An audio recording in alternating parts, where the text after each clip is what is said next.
নমস্কার বন্ধুরা, শর্মিলাস কিচেনের একটি নতুন পর্বে একটি নতুন রেসিপির সাথে সবাইকে স্বাগত জানাচ্ছি।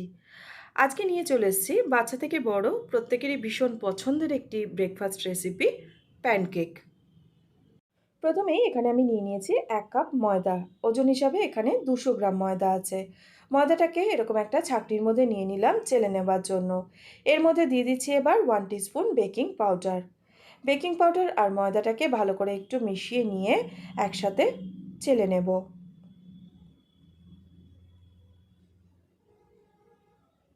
সম্পূর্ণ ময়দাটা চেলে নেবার পর এখানে আমি নিয়ে নিয়েছি একটা বড় মিক্সিং বোল। এর মধ্যে নিয়ে নিচ্ছি একটা ডিম। যেই কাপ মেপে ময়দা নিয়েছিলাম সেই কাপ মেপেই হাফ কাপ চিনি দিয়ে দিলাম। আপনারা চাইলে চিনি গুঁড়োও ব্যবহার করতে পারেন।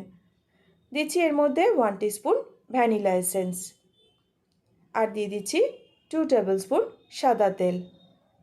এবার সব কিছুকে খুব ভালো করে একসাথে মিশিয়ে নিচ্ছি। যতক্ষণ না চিনিটা পুরোপুরি গলে যাচ্ছে ততক্ষণ পর্যন্ত কিন্তু এটাকে খুব ভালো করে ফেটিয়ে নিতে হবে। চিনিটা এখন পুরোপুরি গলে গেছে। এবার ময়দাটাকে আমি এর মধ্যে দিয়ে দিচ্ছি, তবে পুরো ময়দাটা একবারে দেব না। প্রথমে হাফ ময়দা দিলাম, ভালো করে মিশিয়ে নিচ্ছি, তারপর বাকি হাফটা দিয়ে দিচ্ছি।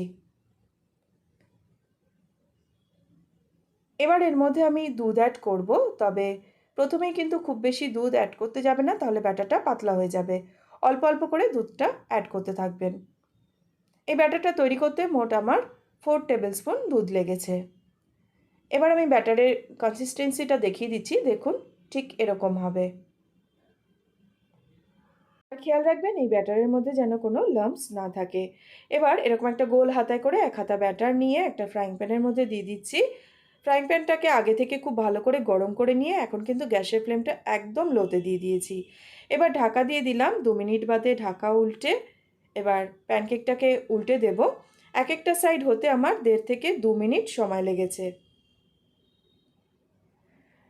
এই সাইডটা উল্টে একটু ঢাকা দিয়ে দিলাম। এখন প্যানকেক কিন্তু একদমই তৈরি। দেখুন কত সুন্দর পারফেক্ট একটা প্যানকেক তৈরি হয়েছে। বাকি প্যানকেকগুলোকে আমি একইভাবে তৈরি করে নিয়েছি। এইভাবে আমার recipe step by step follow করে আপনারাও বাড়িতে প্যানকেক বানান। আশা করছি আপনাদের প্যানকেকও একদম পারফেক্ট হবে। আর কেমন লাগলো আমার এই রেসিপিটি অবশ্যই কমেন্ট করে জানাতে ভুলবেন না। ভালো লাগলে প্লিজ ভিডিওটিকে একটা লাইক ও শেয়ার করে আমার চ্যানেলটি সাবস্ক্রাইব করে নেওয়ার অনুরোধ রইল। আজ এখানেই শেষ করছি। ফিরে আসবো নতুন কোনো রেসিপি নিয়ে। সবাই খুব ভালো থাকবেন, সুস্থ থাকবেন।